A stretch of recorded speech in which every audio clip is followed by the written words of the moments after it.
everyone, and welcome to this session, Impact of Defects and Measuring Defect Levels.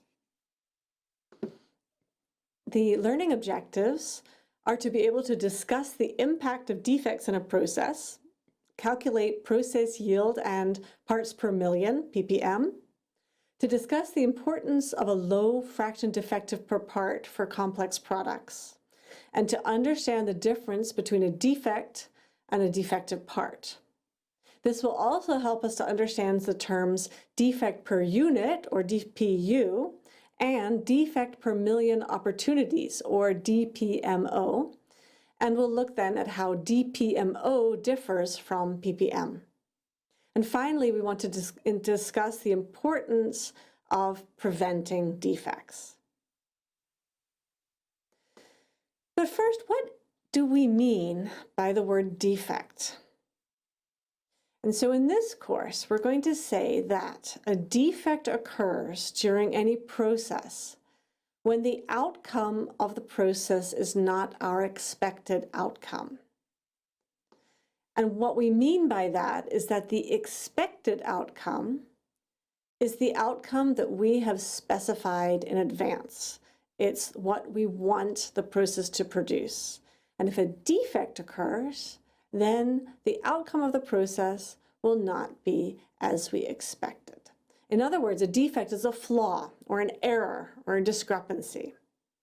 And just to put this into a little more visual context, here are some defects from my former work. Here we have some random defects, some particles that deposited on the semiconductor wafer. These could potentially cause the integrated circuit, the chip, not to work. Here we have also, same thing, silicon wafers with, here's some systematic defects. Here we have gouges, for example, in the film, or lines that are not printed correctly. They're also unwanted. They're not part of the specified outcome of the process, and then could cause a defective part. Now let's look together at a simple process for making crayons. The two basic ingredients for crayons are paraffin wax and pigment color. These are then mixed and stored in heated gallon tanks, which I didn't actually put here. And then they're heated, this is a storage facility, they're heated up very, very hot and melted, and then poured into a mold of crayon-shaped holes. And a single mold can make over 1,000 crayons at a time, for example. You then cool the mold, and then an operator will use hydraulic pressure to eject the crayons from the mold. And then they're labeled and packaged. And so a crayon manufacturer, a big one, could produce 2 to 6 million crayons in a day, for example. Now, why worry about a few defects? You're the manager of a crayon manufacturer. Out of 100 batches of paraffin wax and color pigment used for the crayons, an average of 1 batch does not match design specifications. When you find out about a bad batch, you need to scrap around 40 batches.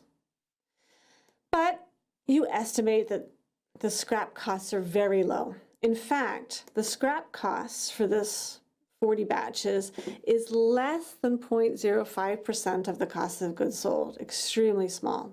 So you say the problem is under control. Now, from a quality perspective, are there any flaws in your thinking? Let's look at this together. So here we see our crayon flow again. Now, a defect is produced somewhere in our process. Let's just arbitrarily draw defect occurs. And this leads to, in my example, to a defective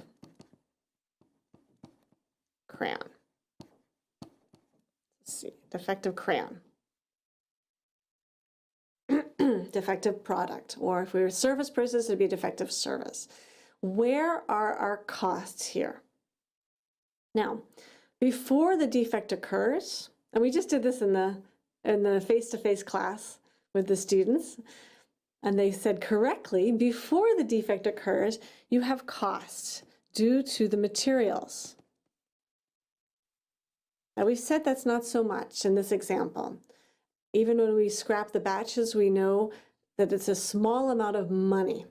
But where else do we have costs? Well, we have also the labor that went into making that crayon. So the people that we've hired for our process, they're there to make the products, and we're paying them for making parts that we cannot sell. Now, the other interesting thing is if we have a process where we have a high demand and we have a capacity constrained process, then we're using, well, in both cases, even if it's not capacity constrained, we're using up capacity on machines. We're using up the energy costs, for example, for heating up those the mixture. The molding machine, we're molding products that could potentially not sell. So the capacity is being used up. And this can be critical when we have a capacity constrained process, which means we need every single part of our capacity, every minute of our capacity we need to make good parts to meet the demand. So these, though, in this part of the factory, we've got internal failure costs. So, which, although they may be small, they're very real. Now the other problem is that we have this defective crayon. I really didn't write that right, did I? Crayon. And this defective crayon might end up getting out to the customer. Now, in the case of crayons, maybe it's not that critical. It depends if there's something toxic in it or something, then it'd be critical. But you can think of this applied to to another product, like a car or like some kind of medicine. If that defective product gets out to the customer, we have, for example, warranty costs, liability costs. We could have, even worse, recall costs. We could, even worse, have the loss of reputation. And loss of reputation leads to things like lower prices. We're forced to sell our product at a lower price, or even loss of market.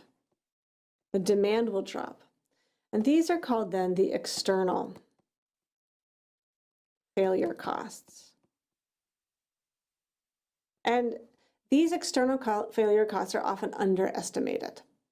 So even if you're arguing that the scrap of the material is not that much, there's other things you need to think about. And one of the most important ones is what happens if that defective part gets out to the market. And there's one more thing here. Can you think of one more thing, one more problem?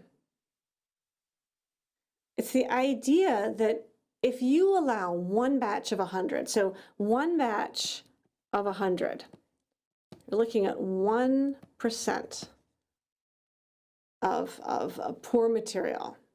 If you allow that, you are creating a culture, 1% defective are okay. And what we're going to see very soon is that even if small percentage of defectives can accumulate to very, very substantial failure rates for an entire process. And these are crayons. We just have a few parts. What if you have a very complex process? For example, as we said before, like a car.